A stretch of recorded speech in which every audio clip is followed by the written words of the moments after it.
Oh, now Moses say, "Hello the blue zone." Oh, they forget atara na enye video. Abusia, uko media ne so a, na Jantuah, NDC journalist of Instra FM. Wabe fire. NDC for now omo e call for third term agenda for Mahama. Was say be bobo board that one. Was it more board down? Another na hamo. Why you that question in fact, we know mo a clash hard one. Remember nchiri mu no a chede wa dwen ama me. E wo comment section. Aha you Penyah block media. Mess was say need him. Obe like video no that my subscribe button, snap back click notification icon for latest update. Na be chede wa dwen dey ama me. E wo comment section. That's so baso. No a share for so enya bi ahwe. You know, just sometimes na NDC for no. The so-called professors, doctors and those people, you know, attributing big titles to themselves, sometimes I don't want to talk about them, but one kasa ene ma meka ho asem. Chef flyer we dey flyer. How can you talk this foolishness? How can you talk like this? I said the zip line drone na near the supply moja ni no say be obi wu a ye be duru honom tam dia save nipa no. Look at this. Look at this professor. The nonsense he said. Said we were using it to supply condom. Ewurade nyame. Hey. He assemble kredi. Ade asem kredi. Ade asem ni. Da bia meka enye obi a don say woman microphone man kasa. Don't give platform to fools. Enya kwase bia man platform to one kasa o. We don't give microphone to fools. Only nyan say your bekeka. You don't just give platform to anybody. We don't give microphone to anyone. They don't deserve. We don't just give microphone to anybody just to speak whatever nonsense they have in them. You don't just do that. How can you talk this foolishness? A whole professor. There be. This is too much. This is too much. Now, let's go to the actual conversation. What do you say? Yadi Mahama tena konya so. And then same be a PPA aba. And then you third term bid. That's what we say. Mahama and go for another term, no matter third term president. There's a Ghana had the history of Ghana now. On the president or constitutionally, we'll go for third term. A been see that. And my yamra no so interesa. Ghana mra say, obey president, your tenure of office, a fake 4 years, and over to 2. Old Trakoyan 2 times where we for Jumako 2 to go 4 echo 2 terms no was step it down. And Kufa baby no was step it down, 100 baton to other people more air battle, for the flag brashing person or air battle. But anything quite a minimum, say if I want this in so much sound, so much woo, since Mahama acquiring the most marketed asset in NDC that minimum. I will go and win this move. But since trying, Mahama na Mahama go for third term, na Mahama emre bib, and omre bib, and omre bib, and omre bib. I mean, there was a time, not even the Jantuah cross supported third term bid, no. Third term agenda, no. None Jantuah was supported. She didn't say Mahama deserve another term because this term is small for him. He deserves another term. Emma that Obekaya, 10th September. Ana Mahama eye central for shemu. Na ho no e no tu wi ase ase nipa be dwene se be autocratic leader na be tira koyan so chede me can see the pain. Third term agenda na man for can dey. Me as Mahama. Me go for another term bia. Or can same way 10th September 2025 year. Bernard said I'm in danger of becoming a supreme leader. Look in my face. Do I look like a supreme leader? And that is to paraphrase Prof. Star. At times, do I look like a cat hunter? Do I look like a supreme leader? I'm a Democrat through and through.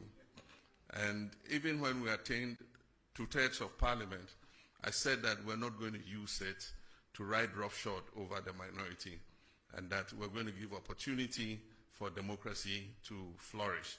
And so we don't intend to use our 2/3 majority to steamroll our democracy.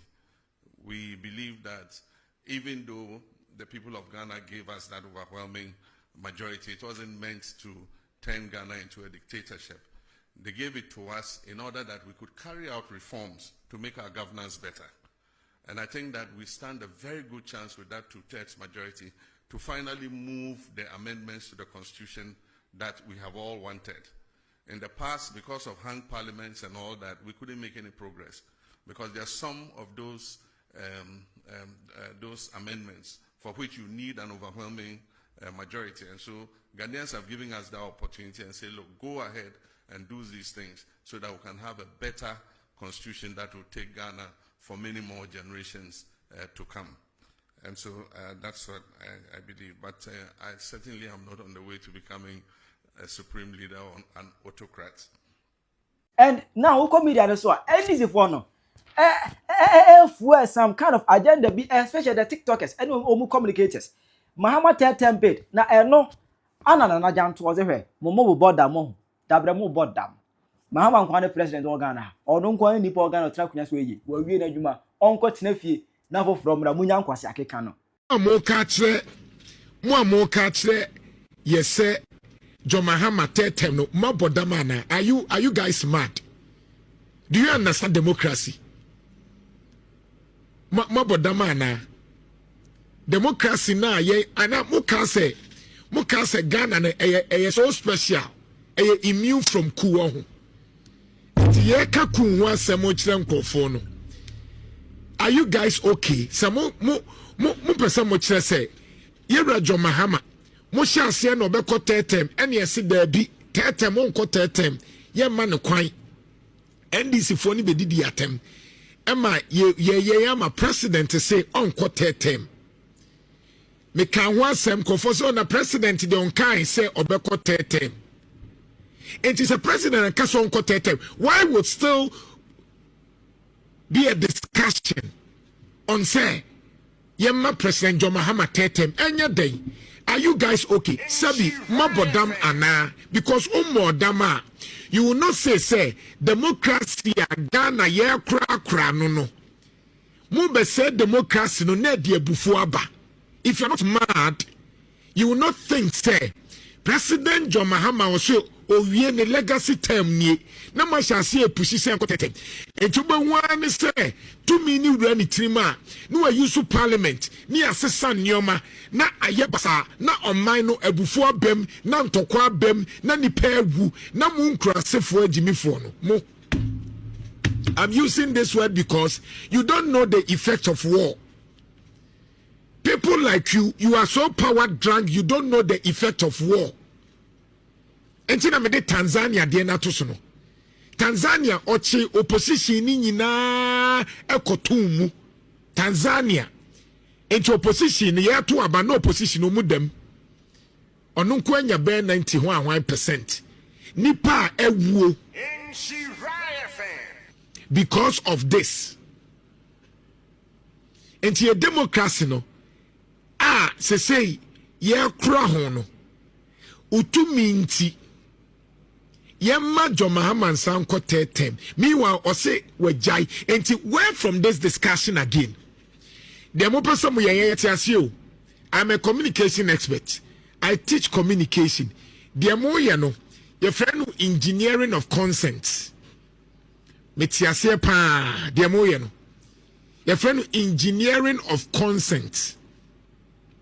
Engineering of consent and they say yen shed the new soon crophobia ye ferry woman no mun shall say any sound common because so much this sound common na a tongue crofo team it's a bedroom baby no obeka say oh na say enya hwe ya stop no mo amasha say John Mahama tetem ya ba stop no emma so opejina baby kasa oh ye hwan emma so because president nan kasa ye busa no opesa wo ya na o se da bi.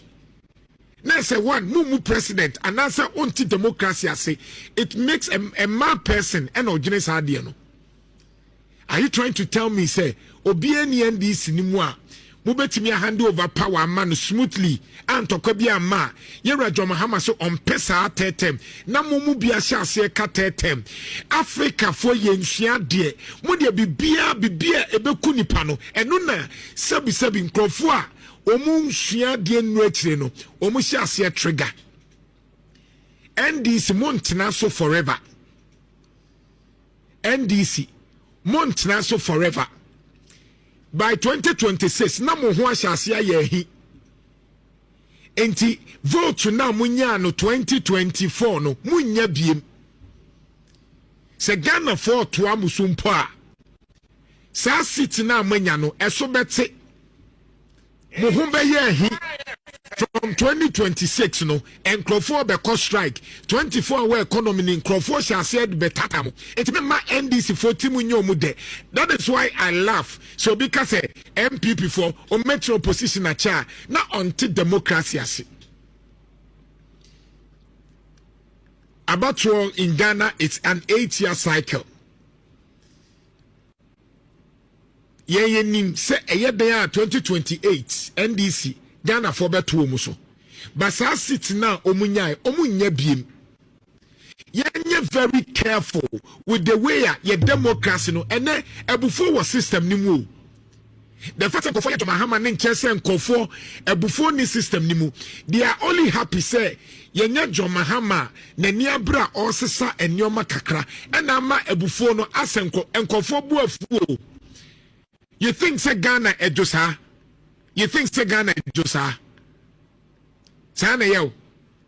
Chese woni onya kotena ho a. Eya se nkwa na kofo. Ye opo bia mananka wato aso a. Anka wo se kofo mum na nke mane to aso. Edurumre bi ye ra kofo kra ka say 4 years ni esua. Enti yemfa 5 years. NDC for credit din atem. Go back to history. When you rakufo ka say, wabetena so we say 4 years ni so enti yemfa nko 5 years. NDC for say adey wadi bia eye 4 years no eye. But yen nyina nim say Kofo had been one of the best in our fourth republic. Ana Kofo da so boni din. Ana Kofo benya nka Kofo betoa so. Obia no nim history no nim say Kobi benya nka Kofo because Kofo toa so won yoma bi ho a anka yewura Kofo de ode Ghana bedru no. Look at the ratings of Kofo. Yewura Kofo before he left. Go and check the rating Ghana enyam na meto saba no. Ghana for to aba CDD report. Kofo is the only president of free abenya so no. Na Ghana for a rating of 76%. Ebinsi da.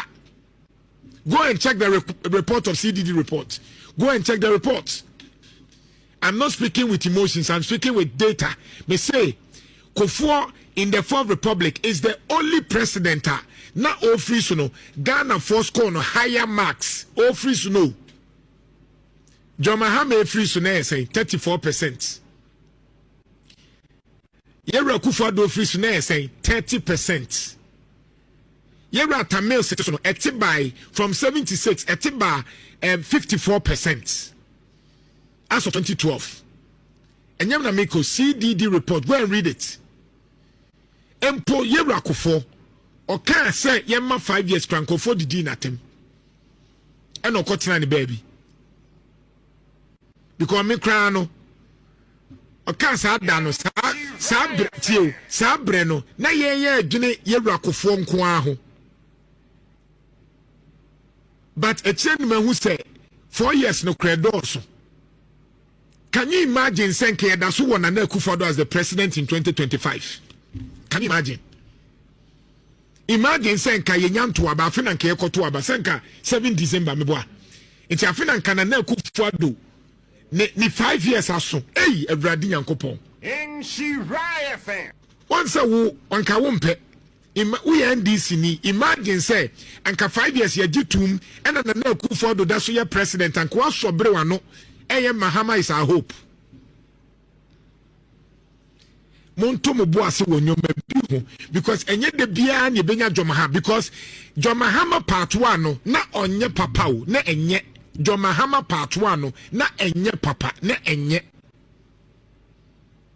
ye nyina na etikrom ha na enye enti ne campaign ti a John Mahama no se na Kufuor dumba oko 8 years na wako sua de enu enti na John Mahama ye nneoma bi a Ghana for pe he de me kan me nkasa ohubeto me ka no kra eda ho because you know why se cool si a wo ubedwane ubeja wo yire no ma me wo ma o me ntimi nya ne nya me yire ne me ma ho me ntimi nya ne nya nkwada ho woni agapade bia enti wo sori a na wo dwene o kansem hunu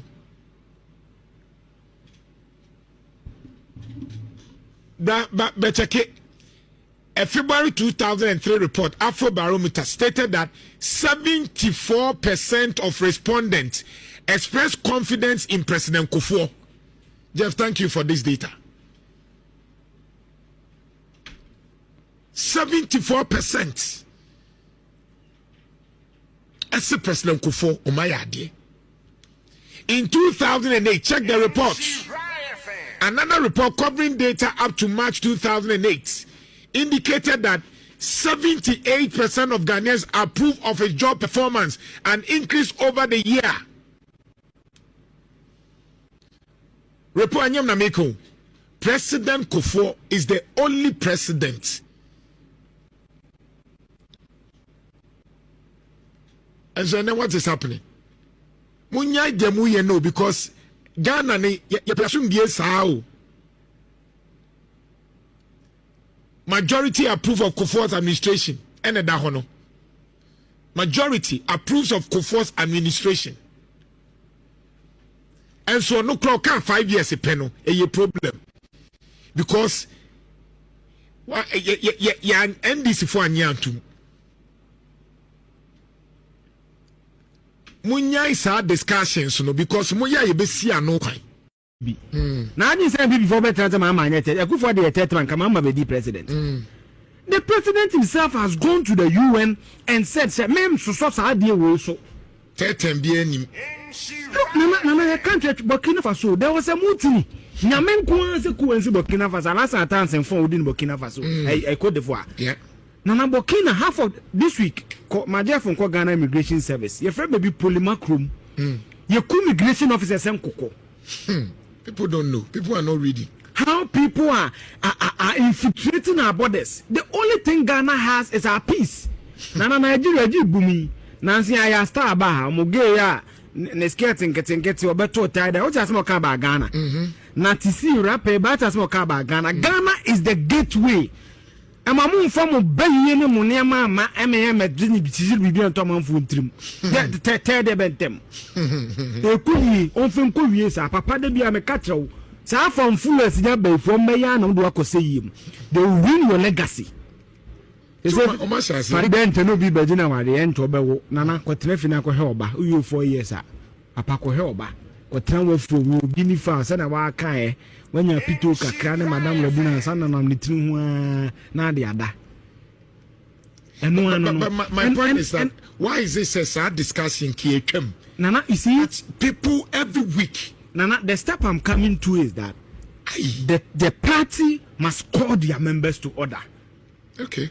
Nana, Nigeria, now saying some there was legal there. I couldn't comment on it. Nana, yesterday Ghana, you were under Tomsibi. Did you read the statement from the Catholic Bishop Conference? Let me link it. Nana, kind of second and third paragraph of my phone, yes, will be a statement now. The Catholic Bishop Conference said that we bought the land, we built the school. We use the school near Christian mission. I'll buy. Nana, uni you the one you see me. Have you ever seen the Christian Council and Catholic Bishop Conference release a strong weather statement before? Debbie? They are undertones in the country, so stop these things. And now, I don't care about how you characterize me. It is senseless for anybody to say that. I go for the quartet, my president. What is this? What is this? The man Amoyas had, the man has said countless times, why are you trying to send an account engineer certain concepts? And an media knew will be about Kodis Kabatus answer for you call you out. And this year, Banana and Ranamebeka. Nana monetary policy. Bank interest rate about 18%. And the papa. Very good. Many crowd and care was a mechanism. Oh, and I tell them, even within the NDC, there are people who not support such nonsense. And the Johnson said, and Fifi Kwete must issue a public sector calling people to order. Ghana is a democratic state, and NDC state. There is someone Jantuah abeka go from memo. We'll speak at Chirawadre Amame. Ewa comment session. Hi, Penyah Block Media. Accra.